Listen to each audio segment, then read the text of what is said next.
Hi, my name is India, and this is Cardona Comics TCG. Today, I want to come on here and complain about Pokemon. I know, how original.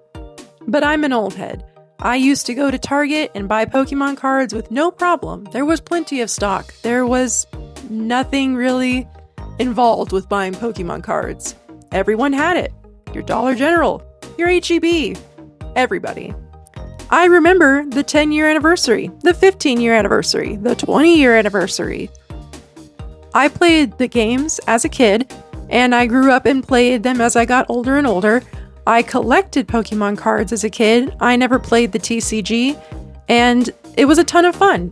I would get out of it, come back, get out of it, come back. Anytime there was a new set or new chase card I really liked, I always collected the cute cards, so Mew, Eevee, Shaman, a Jirachi, all of those fun cards.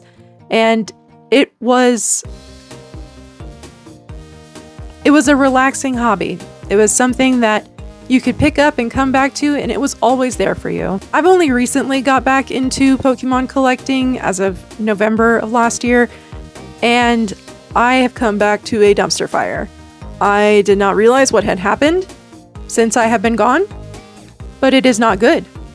In 2024, I sold off my entire Pokemon card collection that I had been gathering since I was a child, and I sold it to buy materials and toys for my firstborn child. And while I do not regret that decision, my goodness, I did not understand what the potential value was at the time, and I wish that I had not sold it as a bulk lot to my LGS. I wish I had parted it out and sold it individually. Probably would have got more money that way.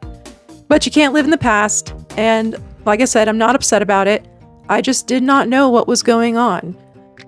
I had heard that 2020 and the COVID era had hyper-inflated the Pokemon market. I had heard about influencers getting into Pokemon and that inflating the market.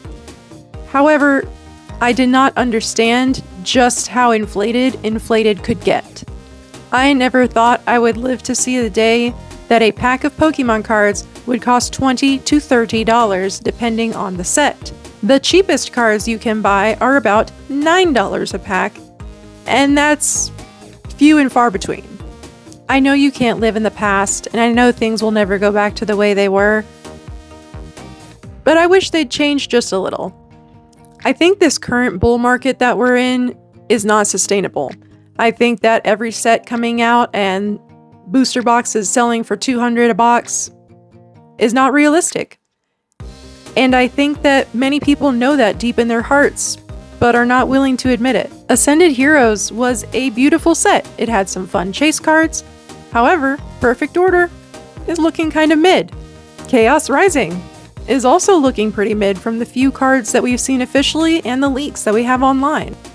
I think between these lackluster releases and the upcoming elusive booster box reprints,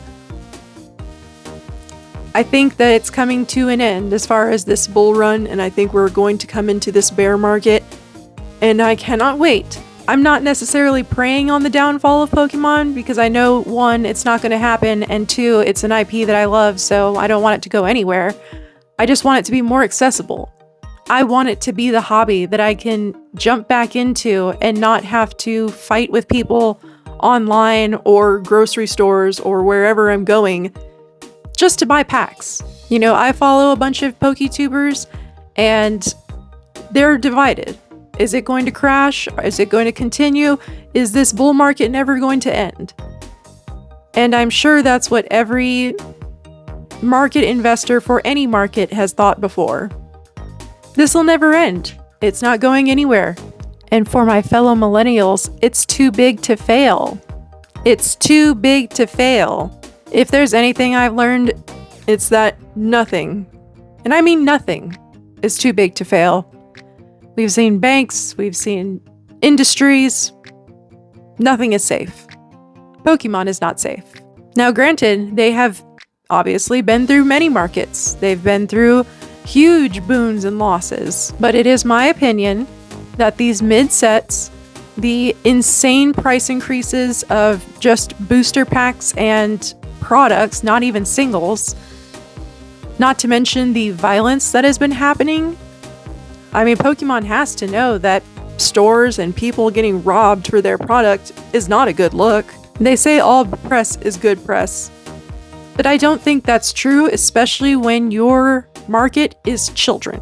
And maybe things never go back to the way they were. Maybe we never see a ton of product on the shelves ever again.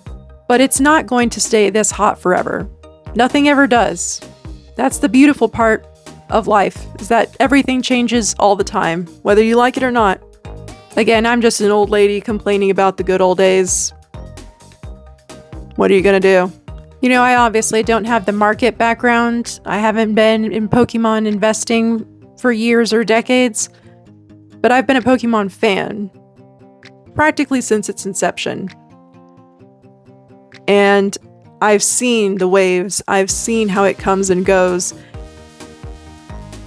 I've seen what it's like to be bullied for being a fan of the IP. I've seen what it's like to be praised by random children like, oh, your Pokemon tattoos are so cool. I love your hat.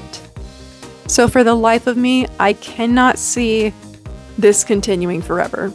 And that's a good thing. We need resets. We need the market to cool down. We need normies and children to be able to access the hobby, because without them, there is no hobby. To equate it to something far more boring, I am in quilting circles and groups, and it is predominantly old ladies, and they will tell you that the reason that quilting is dying out is because not enough young people are taking over the hobby. The reason why quilt shops and fabric shops are having to close their doors is because their primary base is dying out. And while there are the few young people who are interested in it, there's not nearly enough. And when there aren't enough new blood coming in, that cannot sustain new growth. And while granted, Pokemon fans are not in their 80s and about to croak, they still need new fans to keep the longevity of the series. They want to go for another 30 years. They don't want to stop now because scalpers are buying all the product. And as a lifelong fan of Pokemon, I'd hate to see that happen too.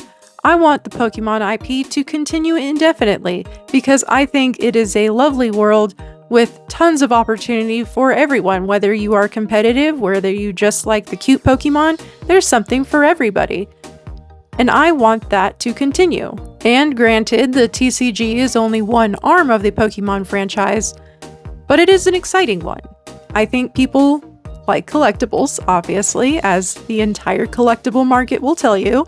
And even beyond collectibles, people like playing the game. It is a game and people enjoy playing it. I will give it credit that you can build a really nice Pokemon deck for a fraction of the price of a Magic deck. So at least it's got that going for it. I guess I just don't understand when Pokemon became a status symbol. I don't think it's the Paul brothers' fault. I don't think it's any one celebrity. But when you see somebody opening multiple ETBs, multiple boxes, and instead of, oh, imagine all the cool cards they could pull, it's, oh my god, how much money did you spend on that? That's a definite tone shift. Anyway, I'm just being old and grumpy. I hope the market goes down so I can afford to buy more packs. But that's all I've got for you today, so if you agree with me, thanks. If you don't, tell me why below. What booster boxes would you want to see reprinted? What are the chase cards that you would go after if you could afford to buy more packs because they were readily available? Tell me all that below. Thank you for joining me to complain about the modern era and reminisce about the good old days. I'll catch you in the next one. Bye.